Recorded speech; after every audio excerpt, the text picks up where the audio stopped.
आपण last lectures मध्ये physical properties of alkane पाहिल्या होत्या.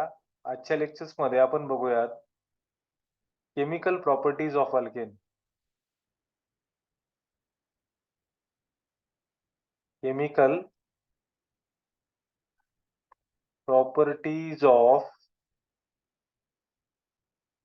अल्केन बघूयात रे मुलांना. ठीक आहे ना. Chemical properties of alkane. Chemical properties of alkane मध्ये पहिली जी रिएक्शन आहे ती आहे सबस्टिट्यूशन रिएक्शन. Substitution reaction. ठीक आहे ना. आता ह्या सबस्टिट्यूशन रिएक्शन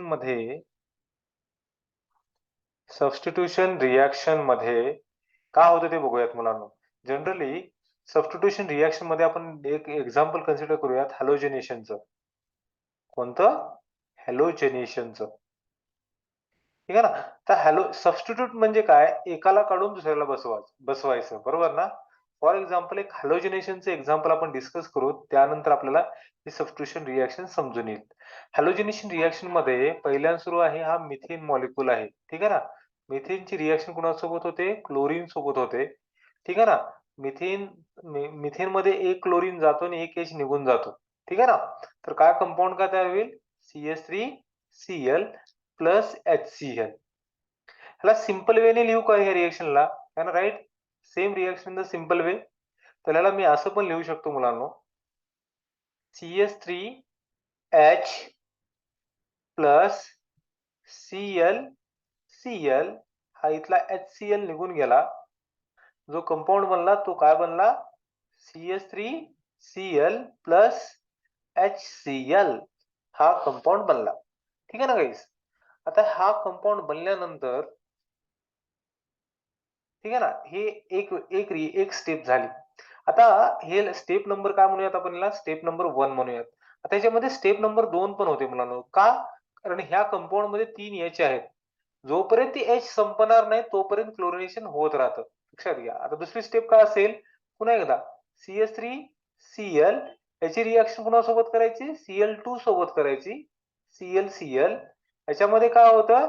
अजून एक क्लोरीन जातो, CH2Cl2 प्लस HCl. ठीक आहे ना. अजून ह्याच्या पुढे रिएक्शन होते मुलांनो. अजून हॅलोजिनेशन होतं. हॅलोजिनेशन मध्ये कोण होतं बघा. थर्ड स्टेप सांगतो मी तुम्हाला. पुन्हा हा कंपाऊंड रिएक्टंट घ्यायचा, CH2Cl2 plus Cl2 formation of what? CHCl3 that is called as a chloroform plus HCl. हा क्लोरोफॉर्म तयार झाला. नंतर 4 नंबरचा जो कंपाऊंड आहे मुलांनो, पुन्हा एकदा अजून याचं हॅलोजिनेशनची रिएक्शन करायची. 4 नंबरला बघा रिएक्शन काय आहे ते. पुन्हा इथं काय होतं? हा क्लोरोफॉर्म घेतला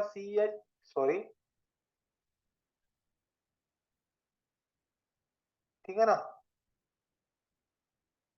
कंपाऊंड काय होतं बघा.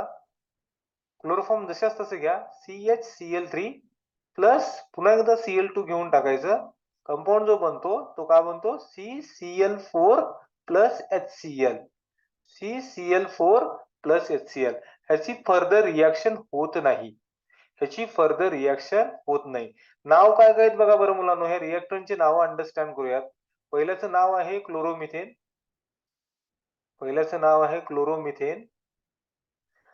नाव आहे डायक्लोरोमिथेन.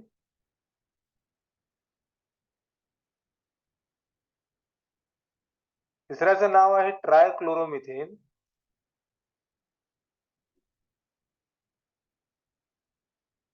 चौथ्याचं नाव आहे टेट्राक्लोरोमिथेन.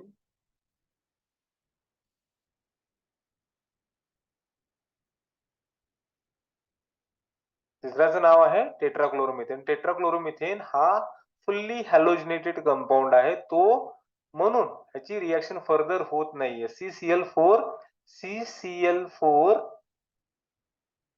Plus Cl2 no reaction. म्हणून जेवढ्या काही हॅलोजिनेशनच्या रिएक्शन असतात मुलांना, लक्षात घ्या. खूप इम्पॉर्टंट पॉइंट सांगतो मी तुम्हाला. जेवढ्या काही हॅलोजिनेशन साठी रिएक्शन्स असतात, हॅलोजिनेशन रिएक्शन साठी CCl4 कार्बन टेट्राक्लोराइड हा आहे carbon tetrachloride used as solvent. Arrow वरती जे असतं ना कार्बन टेट्राक्लोराइड, म्हणजे जो काही हॅलोजन आपण त्या रिएक्शन मध्ये टाकतोय ते फक्त रिएक्टंटला जाऊयात, कारण याच्यासोबत हॅलोजनची रिएक्शन होत नाही. ठीक आहे ना, अजून तो हॅलोजनला कंझ्युम नाही करणार. हे त्याची मिनिंग झाली मुलांनो. होप सो हे रिएक्शन तुम्हाला समजली असेल. अजून याच्या बरेचसे काही करू शकतो. आता ह्यामध्ये थोडंसं रिएक्टिव्हिटी साईड कडे जाऊयात मुलांनो. आता अल्केन मध्ये कोण हे हॅलोजन कोणकोणते आहेत बाबा? जे हॅलोजन्स आहेत ना, कोणकोणते जास्त रिएक्टिव्ह आहेत बघूयात. हॅलोजनची रिएक्टिव्हिटी बघूयात मुलांनो. हॅलोजनची रिएक्टिव्हिटी बघूयात. सगळ्यात जास्त जे हॅलोजन्स आहेत ना, रिएक्टिव्ह आहेत ना, ते आहेत, तो आहे फ्लोरीन आहे. सगळ्यात जास्त रिएक्टिव्ह जो आहे तो F2 आहे. त्यानंतर Cl2 आहे. त्यानंतर Br2 आहे. त्यानंतर I2 आहे. लक्षात घ्या, अशा रिएक्शन्स होतात. बरोबर का? आणि जे हे आहेत, काय म्हणतात बाबा, जे अल्केन्स आहेत ना मुलांनो, ते अल्केन्स मध्ये सगळ्यात जास्त कुणावरती होतं? अल्केन्सची रिएक्टिव्हिटी बघा.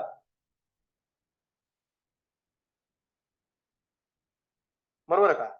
अल्केन रिप्लेसमेंट, बरोबर का? अल्केन्स कोणकोणते लागतात? टर्शरी अल्केन्स वरती जास्त होतं ध्यान, सेकंडरी ध्यान, प्रायमरी अल्केन वरती सगळ्यात कमी होतं. म्हणजे टर्शरी अल्केन वरती जास्त लवकर हॅलोजिनेशन होतं. ठीक आहे ना, जास्त ते रिएक्टिव्ह असतात. ठीक आहे. आता हे झालं थोडंसं रिएक्टिव्हिटीच्या सिक्वेन्स बद्दल. आता थोडंसं पुढे जाऊयात मुलांनो. थोडंसं पुढे जाऊयात. आता एक रिएक्शन घेतो. एनसीआरटीची रिएक्शन आहे मुलांनो. हा आहे CH4. हा काय आहे? मिथेन आहे. लक्षात येते? मिथेन. याची रिएक्शन कोणासोबत करूयात आपण? मिथेनला मी असं लिहू शकतो का? CH3H लिहू शकतो. CH3H. CH3 मी पूर्ण इरेजच करतो.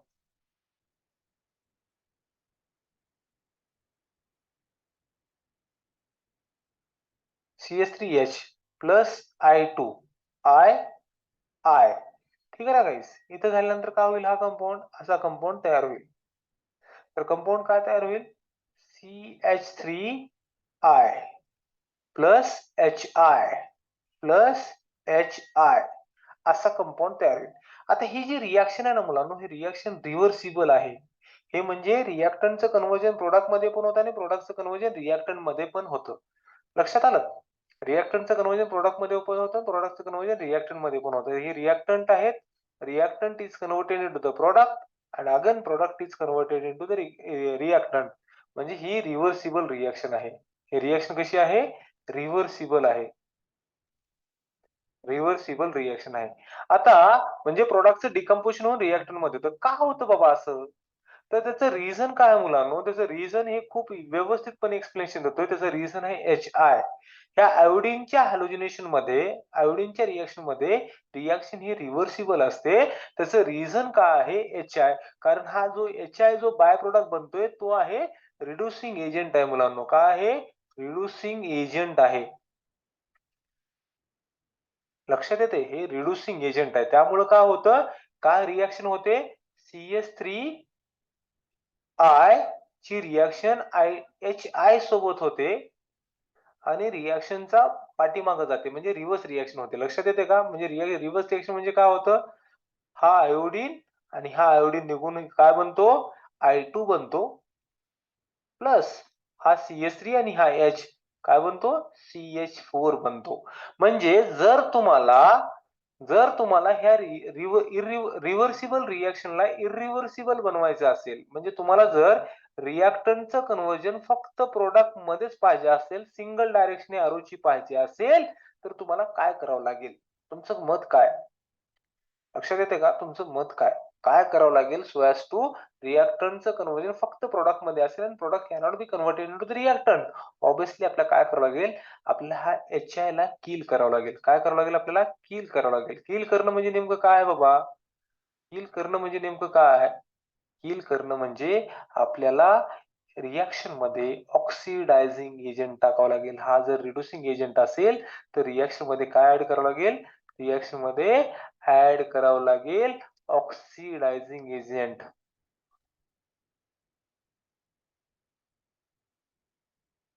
ऑक्सिडायझिंग एजंट टाकावं लागेल. तर सो एस टू. आता ऑक्सिडायझिंग एजंट कोणकोणते आहेत बाबा, लक्षात घ्या. आता ऑक्सिडायझिंग एजंट कोणकोणते आहेत, काय म्हणलं मी, HI ला किल करावं लागेल. HI ला किल करावं लागेल. HI काय आहे, HI रिड्युसिंग एजंट आहे.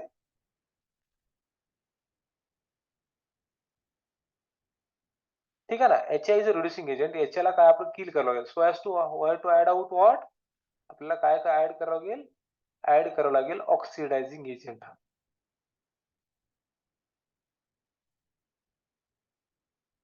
आता ऑक्सिडायझिंग एजंट कोणकोणते आहेत, लक्षात घ्या. ऑक्सिडायझिंग एजंट कोणकोणते आहेत, HiO3 पर आयोडिक ऍसिड म्हणतात त्याला, पर आयोडिक ऍसिड. ठीक आहे ना. अजून कोण आहे, HNO3 नायट्रिक ऍसिड.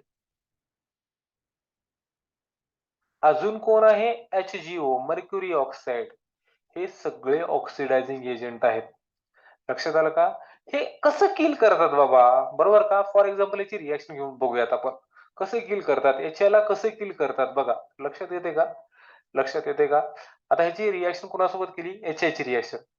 हा HiO3 आहे है ना.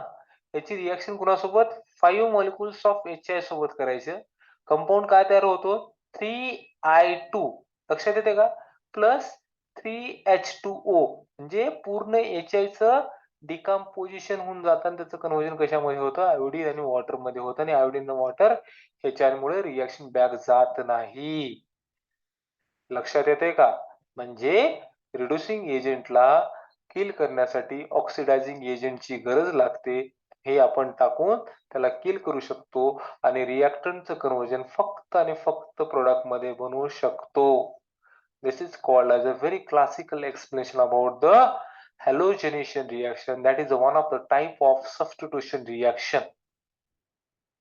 ठीक आहे. आता ह्या रिएक्शन मध्ये लक्षात घ्या, ह्या रिएक्शन मध्ये मेकॅनिझम पण आहे मुलांनो. ह्या रिएक्शन मध्ये काय आहे, ह्या रिएक्शन मध्ये मेकॅनिझम पण आहे.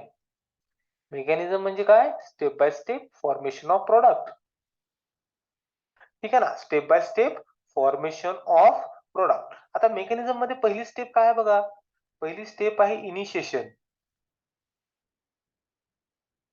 बरोबर का. दुसरी स्टेप आहे प्रोपोगेशन, तिसरी आहे टर्मिनेशन. आता इनिशिएशन कसं कसं होतं, obviously we are doing what, आपण काय रिएक्शन डिस्कस करतोय, आपण डिस्कस करतोय ह्या रिएक्शनचे आपण मेकॅनिझम बघतोय. कोणत्या, ह्या रिएक्शनचं मेकॅनिझम बघतोय. कोणतं, ह्या स्टेपचं ह्या रिएक्शनचं मेकॅनिझम बघतोय.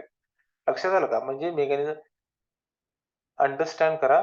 पुणे रिएक्शनचं मेकॅनिझम बघतोय, ह्या रिएक्शनचं CH4 plus Cl2 formation of CH3Cl plus HCl. ठीक आहे ना, या रिएक्शनचं मेकॅनिझम बघतोय. अजून याच्यामध्ये पुढची स्टेप पण आहे, ते पण आपण बघू शकतो, कुठपर्यंत पण जाऊ शकतो. हे खूप मोठी अवाढव्य आहे. तर ह्यामध्ये रिएक्शन ही इथं आहे Hμ नी होते, बरोबर का. Hμ म्हणजे लाईट मध्ये होते ही रिएक्शन. कशामध्ये होते, लाईट मध्ये होते. तर एक्झॅक्टली हे Hμ म्हणजे काय, H म्हणजे Planck constant, mu is a frequency, that is called as, E लाच Hμ म्हणतात. E is equal to Hμ, Planck constant theory, Planck quantum theory. E is equal to Hμ म्हणजेच काय, ही light मध्ये होणार आहे. हे Hμ नसेल तर काय होतं, Hμ अल्ट्राव्हायोलेट असेल तर पण याचे फ्री रॅडिकल बनतात, इनिशिएशन होतं. तर इनिशिएशन रिएक्शन एक्झॅक्टली काय आहे ते अंडरस्टँड करायचं आपल्याला. इनिशिएशन रिएक्शन पहिल्यांदा सुरू, क्लोरीन जो आहे आपला, हा जो क्लोरीन आहे त्याची रिएक्शन ह्या लाईट सोबत होते, बरोबर ना. आणि काय होतं, त्याचं होमोलिटिक बॉन्ड फिशन होतं. कोणतं बॉन्ड फिशन होतं, होमोलिटिक बॉन्ड फिशन होतं. एक बॉन्ड मध्ये किती इलेक्ट्रॉन्स असतात, एक बॉन्ड मध्ये 2 इलेक्ट्रॉन्स असतात. लक्षात येते का, एक बॉन्ड मध्ये 2 इलेक्ट्रॉन असतात. एक इलेक्ट्रॉन ह्या साईडला जातो आणि दुसरा इलेक्ट्रॉन ह्या साईडला जातो आणि कंपाऊंड काय तयार होतो, Cl टिकली प्लस इथे एक Cl टिकली. क्लिअर येते का गाईस, क्लोरीन फ्री रॅडिकल तयार होतात इथं, क्लोरीन फ्री रॅडिकल तयार होतात. लक्षात येते, this is called as a chlorine free radical. आणि हा झाला Hμ, और ह्यालाच म्हणतात होमोलायटिक बॉन्ड फिशन. काय म्हणतात त्याला, होमोलायटिक बॉन्ड फिशन. फिशन म्हणजे काय? Fission means breaking of bond.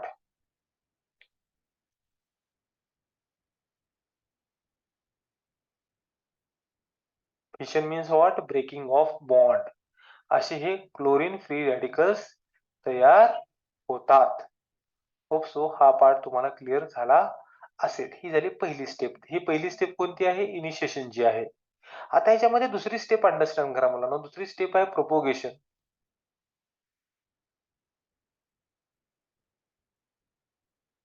Second step काय आहे? प्रोपोगेशनची स्टेप आहे. प्रोपोगेशन म्हणजे नेमकं काय होतं? हा जो क्लोरीन रॅडिकल आहे, जो तयार झालेला आहे, तो आता कोणाकडे जातो? हा याच्यापासून काय तयार झाला? याच्यापासून क्लोरीन रॅडिकल झाला. हा क्लोरीन रॅडिकल आता मिथेन सोबत रिॲक्ट करतो. लक्षात येते? हे क्लोरीन रॅडिकल कुणासोबत करतो रिॲक्ट? मिथेन सोबत रिॲक्ट करतो. मिथेन मध्ये काय होतं? CH4. हा इथे एक H असं लिहिला मी. ठीक आहे ना? हा H असं लिहिला. त्याची रिएक्शन कुणासोबत झाली? क्लोरीन रॅडिकल सोबत झाली. ठीक आहे ना? क्लोरीन रॅडिकल सोबत जर झाली, तरी मी मुद्दामून त्याच्या ह्या हायड्रोजनच्या 2 टिकल्या दिलेल्या आहेत. लक्षात घ्या. टिकल्या म्हणजे काय? हे इलेक्ट्रॉन्स हे बॉन्डमध्ये इलेक्ट्रॉन्स आहेत. हा एक टिकली आहे. लक्षात घ्या. हा मिथेनला मी मुद्दामून असं लिहिलेलं आहे. असं लिहिल्यानंतर काय होतं, की हा बॉन्ड सेपरेट लिहिला आहे. हा इथून बॉन्ड तुटतो आणि असा एक HCl निघून जातो. काय निघून गेला? हा HCl. ओके ना? असा एरो आहे. HCl निघून गेला. राहिलं काय आता? राहिलं मिथाइल आणि एक टिकली बाहेर आहे बघा. सॉरी, इथं मी असं लिहू शकतो ना? CH3H लिहायचं इथे. CH3H म्हणजे हा H झाला. म्हणजे टिकली काय झाली?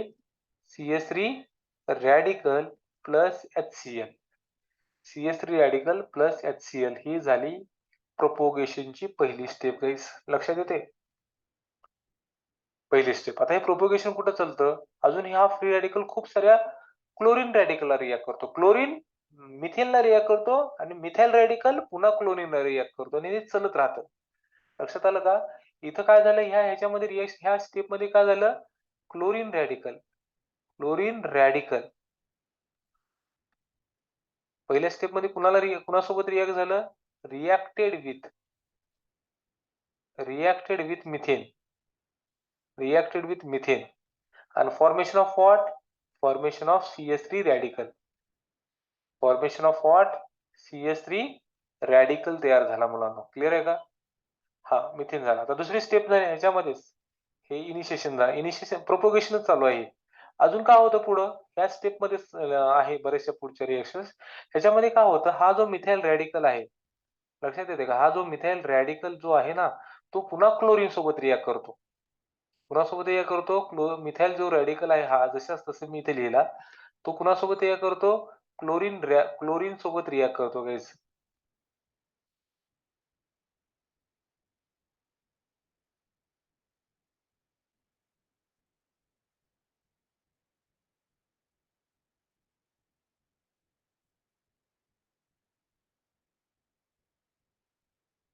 ठीक आहे.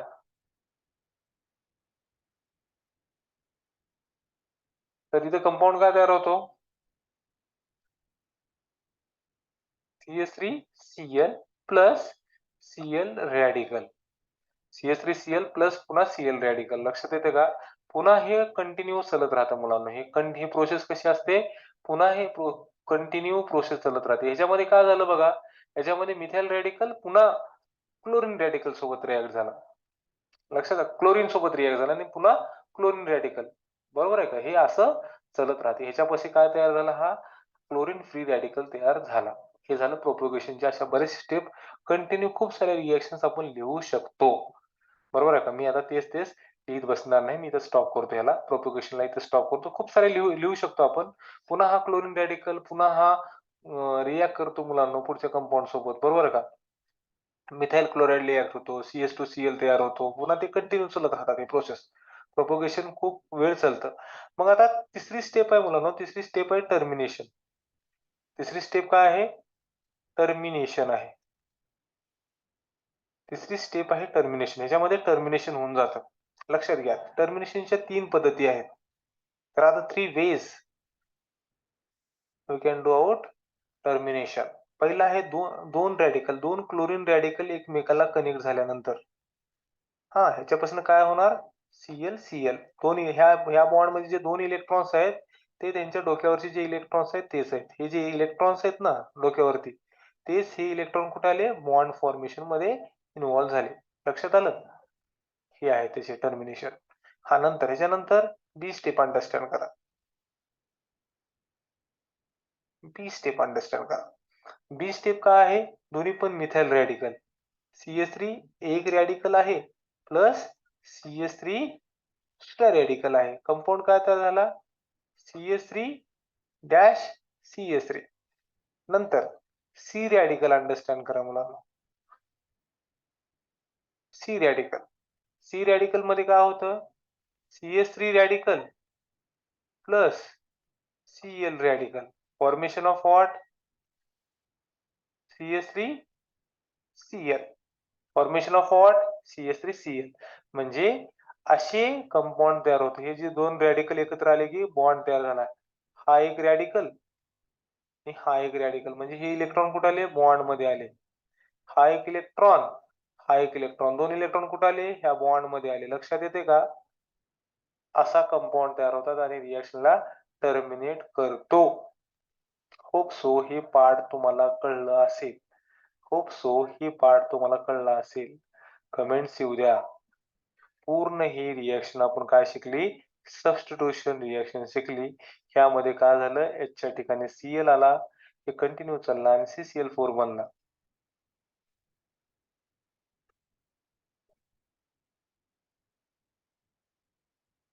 जर कळलं नसेल तर पुन्हा मी लेक्चर्स अजून एक वेळेस हे लेक्चर्स बघू शकता तुम्ही रिपीट करून. ठीक आहे ना?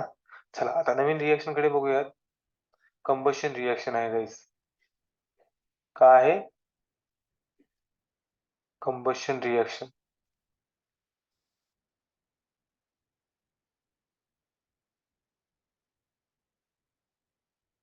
कंबशन रिएक्शन मध्ये नेमकं काय होतं? हा CH4 आहे.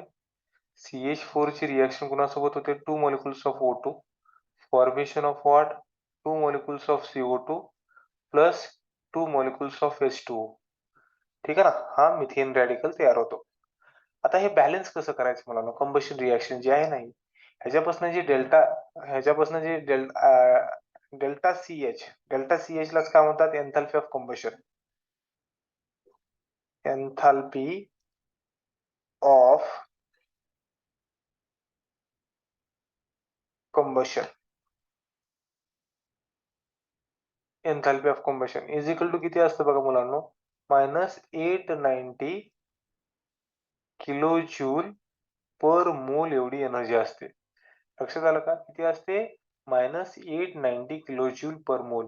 कधी पण डेल्टा CH निगेटिव्ह असेल तर समजायचं की रिएक्शन ही कशी आहे? एक्झोथर्मिक आहे. कशी आहे? एक्झोथर्मिक आहे. म्हणजे रिएक्शन त्या रिएक्शन मधून एनर्जी बाहेर पडते. ठीक आहे ना? होप सो हे पार्ट तुम्हाला कळला असेल. Shall proceed to the next point. Combustion reaction. आता हे बॅलन्स कसं करायचं मुलांना? कंबशन रिएक्शन बद्दल थोडक्यात सांगायचं म्हणजे हे बॅलन्स कसं करायचं? त्याचा एक फंडा आहे मुलांनो. लक्षात घ्या. ह्या सेम रिएक्शनला मी पुढे लिहितो आणि तुम्हाला बॅलन्सिंग कंबशन रिएक्शनचं बॅलन्सिंग शिकवतो मी तुम्हाला. गाईज खूप भारी टेक्निक आहे. CH4 होता आता प्लस 2 molecules ऑफ O2 होता. ठीक आहे ना? Formation of CO2 plus H2O है ना? असं आहे. मी सध्याला काय करतोय मी बॅलन्सिंग साठी मी इथलं 2 पण उडवून टाकतो. म्हणजे कसं की कसं आलं ते सांगतो तुम्हाला. मुद्दामून असं ते कट केलं. आता याचा जो फंडा आहे ना मुलांनो याचा फंडा आहे HCO फंडा. HCO फंडा म्हणजे पहिल्या सुरू काय करायचं असतं? H ला बॅलन्स करायचं नंतर C ला नंतर O ला. हा ठीक आहे. ह्या रिएक्शन मध्ये बघा ही लेफ्ट हँड साइड आहे आणि ही काय आहे? राइट हँड साइड आहे. ठीक आहे ना? लेफ्ट हँड साइडला पहिल्या सुरू बॅलन्स कोणाला करायचे? H ला करायचे. H is equal to left hand साइडला काउंट करा. किती आहेत? 4 आहेत. हा राइट हँड साइडला H किती आहेत? फक्त 2 आहेत. म्हणजे मी इथे 2 करू शकतो. 2 गुणिले 2 इज इक्वल टू 4 आलं का? H बॅलन्स झाला. नंतर कोण आहे? C आहे. C. C लेफ्ट हँड साइडला किती आहेत? C लेफ्ट हँड साइडला एकच आहे. हा एकच C आहे ना? हा सी राईट हँड साइडला किती आहे? इथं पण एकच आहे, हा बॅलन्स आहे. काही काही प्रॉब्लेम नाही. नंतर ओ ओ जो आहे ना, पहिला सुरू इकडल्या साईडला राईट प्रोडक्ट मध्ये ओ काउंट करायचं. किती ओ आहे तिथे? हे 2 आणि हे 2 4. बरोबर का? हे 2 ना, हे ओ म्हणजे हे सुरुवातीचा फेज नंबर काउंट करायचा. तो 2 आणि हे 2 4. हे 4 आहेत. रिएक्टंटला किती आहेत हे ओ? रिएक्टंटला ओ आहेत 2. बरोबर का? रिएक्टंटला ओ किती आहेत? रिएक्टंटला ओ 2 आहेत. रिएक्टंटला ओ 2 आहेत. म्हणजे काय करायला आपल्याला 4 करायचं असेल तर मल्टिप्लाय बाय 2 म्हणजे इथं काय येईल मुलांनो? इथं 2 येईल. असं बॅलन्स करायची टेक्निक आहे. HCO टेक्निक म्हणतात त्याला. काय म्हणतात त्याला? HCO technique. तर अजून एक टेक्निक सांगतो मुलांनो. अजून एक घ्या. आता हा ब्युटेन आहे. C4H10 बरोबर ना? ब्युटेन आहे. ब्युटेन प्लस O2 किती O2 आहेत माहित नाही. ह्याच्यापासून काय होतं? ह्याच्यापासून CO2 होतो, ह्याच्यापासून H2O निघून जातो. बॅलन्स कसं करायचं? ते काहीच माहित नाही. लक्षात घ्या. मी बॅलन्सच सांगतो तुम्हाला कसं करायचं असतं ते बॅलन्स. पुन्हा एकदा टेक्निक कोणती वापरायचं आहे? HCO टेक्निक वापरायचं आहे. सॉरी. HCO technique. बरोबर आहे का? टेक्निक कोणती वापरायची आपल्याला? HCO टेक्निक वापरायची आहे. आता आता ह्या साइडला पहिल्यांदा H बॅलन्स करूयात. ही लेफ्ट हँड साइड आहे. H किती आहेत रे बाबा ह्या साइडला? ह्या साइडला H आहेत 10. ह्या साइडला H किती आहेत? 2 आहेत. म्हणजे आपल्याला 10 करायचे काय करावं लागेल? Multiply by 5. म्हणजे इथं काय करावं लागेल? 5 करावं लागेल. नंतर C बॅलन्स करायचं आपल्याला. C ह्या साइडला किती आहेत? 4 आहेत. C ह्या साइडला किती आहेत? एकच आहे. बरोबर ना? एकच आहे. म्हणजे ह्याला मल्टिप्लाय बाय 4 म्हणजे इथं काय करावं लागेल? 4 करावं लागेल. नंतर कोण आहे? O आहे. O पहिल्यांदा सुरू बॅलन्स पहिल्यांदा सुरू करते वेळेस प्रोडक्ट मध्ये बघायचं. O प्रोडक्ट मध्ये किती आहेत? 5 आणि हे 4 दोन्ही 8. 8 आणि 5 13. 13 O आहे. इकडल्या साईडला O किती आहेत? इकडल्या साईडला फक्त O 2 आहेत. करायचे किती आहेत? 13. म्हणजे आपल्याला काय मल्टिप्लाय बाय काय करावं लागेल? 13/2 करावं लागेल. लक्षात घ्या. Multiply by what? 13/2. तर ह्या रिएक्शन मध्ये काय करायचं? 13/2 करायचं. 2 2 गेट कॅन्सल. फक्त 13 O असतील. लक्षात आलं का? तर असं बॅलन्स करायची एक टेक्निक आहे. आणि याची जे डेल्टा CH आहे ना, या रिएक्शनची जी डेल्टा CH आहे, तो -2875.74 किलो जूल पर मोल आहे. व्हॅल्यू जशाच तसं लक्षात ठेवण्याचा प्रयत्न करायचा. -78 म्हणजे काय? ह्याच्यामध्ये बॉन्ड्स खूप जास्त आहेत ना, म्हणून याची एनर्जी जास्त बाहेर पडते. मिथेन मध्ये बॉन्ड्स खूप कमी आहेत ना, फक्त CH4 आहेत. पण याच्यामध्ये बॉन्ड जास्त आहेत, म्हणून इथं एन्थॅल्पी ऑफ कंबशन जास्त प्रमाणामध्ये बाहेर पडते. होप सो कंबशन रिएक्शन तुम्हाला कळली असेल. लक्षात येते का? आता अंडरस्टँड करा मुलांनो. आता कंबशन रिएक्शन मध्ये इनकम्प्लीट कंबशन नावाचा एक प्रकार आहे. काय आहे? इनकम्प्लीट कंबशन नावाचा प्रकार आहे. इनकम्प्लीट कंबशन नेमकं आहे? CH4 आहे. त्याची रिएक्शन O2 सोबत करायची. अगोदर किती किती मॉलिक्यूल सोबत 2O2 केलं तर CO2 निघतो. पूर्ण नाही त्याचं. म्हणजे मिथेनला कमी प्रमाणामध्ये, कमी ऑक्सिजन मध्ये जाळायचं. बरोबर का? त्यापासून काय होतं? फक्त कोळसा तयार होतो प्लस 2 मॉलिक्युल्स ऑफ H2O. लक्षात घ्या. हा काय करतो? हा OH ला लात घालतो.